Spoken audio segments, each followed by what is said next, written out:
It is believed that the first time a woman was known for wearing a man's suit was in 1870, when actress Sarah Bernhardt wore masculine clothing which was scandalous at the time. As an actress, she managed to get away with it and play the lead in Hamlet in 1899. That dates back only 126 years. Enter Gabrielle Chanel, a French designer who began making women's suits during the First World War, introducing a two-piece suit and transforming women's fashion. Before this suit, women's clothing was restrictive, with tight lace corsets and heavy skirts. They were difficult to move in and prioritised fashion over comfort. In the 1920s, Chanel used soft, stretchy fabric to create casual dresses and cardigans for women, which were groundbreaking for the women's wear market.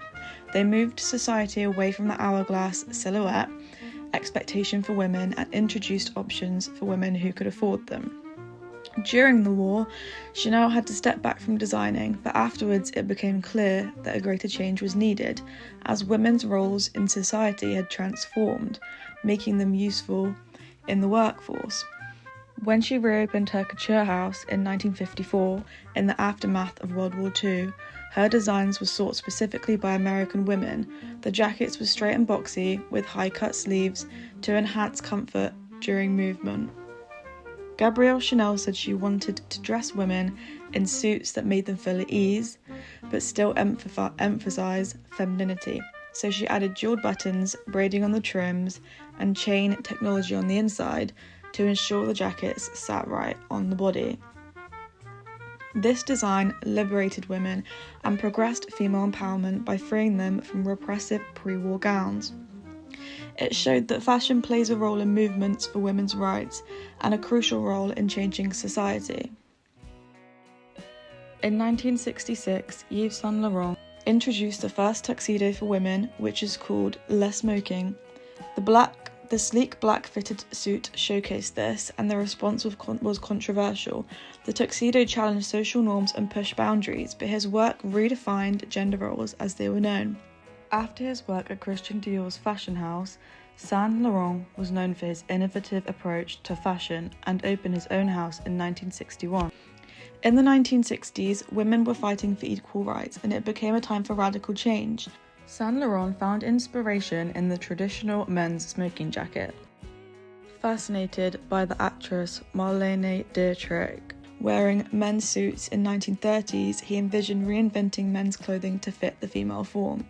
He said, "I was deeply struck by the photograph of Marlene Dietrich wearing men's clothes, a tuxedo, a blazer, or a naval officer's uniform. A woman dressed as a man must be at the height of femininity to fight against a costume that isn't hers." When designing the Le Smoking tuxedo, he was particular about every detail to achieve a balance between masculine authority and feminine elegance. So he used fine wool for the suit, silk satin for the lapels, and mother-of-pearl buttons that caught the light to accessorize. He designed it just so, with sharp shoulders and perfectly cut trousers to elongate the leg while still allowing movement and comfort. "A woman wearing a suit is anything but masculine," said Saint Laurent. "A strict, clean cut accentuates her femininity, her seductiveness, her ambiguity."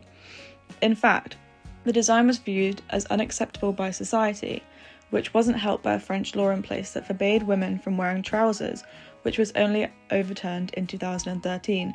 But at the time, this tuxedo was so ahead of its time that many hotels and restaurants wouldn't allow women inside while wearing it. It was unheard of for women to wear them as evening wear. So, amid backlash, he designed a more affordable version of Le Smoking, which became available in September 1966. This was widely popular among Saint Laurent's younger customers who sought forward-thinking, modernized designs.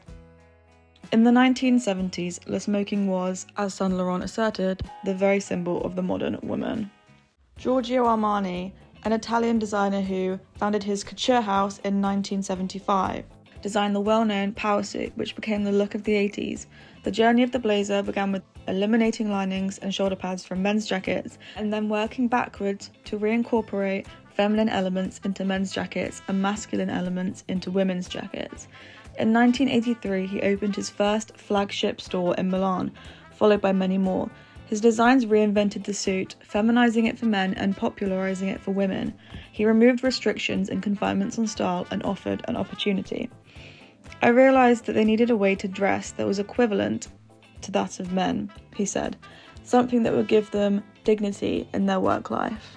The suits became a powerful statement of equality as he went on to dress Hollywood stars and muses such as Richard Gere and Diane Keaton, and became the designer of the decade. He designed the women's power suit to have large shoulder pads and an oversized jacket silhouette, which became an iconic look for women in the business world. When speaking with the magazine Gente in 1985, he said, "When I first invented the blazer for women, I did it because I could hear millions of women's footsteps advancing into the air." It seemed that women's rights and stereotypical norms had come a long way since Gabrielle Chanel's first tweed suit, because Armani put a menswear style suit on the red carpet at the Golden Globes in 1990, worn by Julia Roberts, who had it custom fitted to her. "I could not have known that it was going to become the statement outfit," she said. "I just thought I looked fabulous." It's hard to believe that in the 1990s, there were still jaws being dropped at the sight of a woman in a suit. Still, even in 1993, Senators Barbara Mikulski and Carol Moseley Braun advocated for the repeal of the restriction against women wearing trousers on the Senate floor. It's difficult to comprehend that only 32 years ago, women would be dismissed from Congress for wearing trousers. The evolution of the suit for women hasn't only changed the world of fashion, but has also advanced equal rights by allowing women to express femininity with empowerment.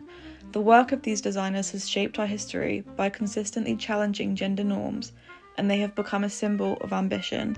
Jackets and trousers are emblems of how far society has come since Gabrielle Chanel was inspired to wear her boyfriend's clothes, leading her to create the iconic Chanel suit, which snowballed into a force against restrictions on women.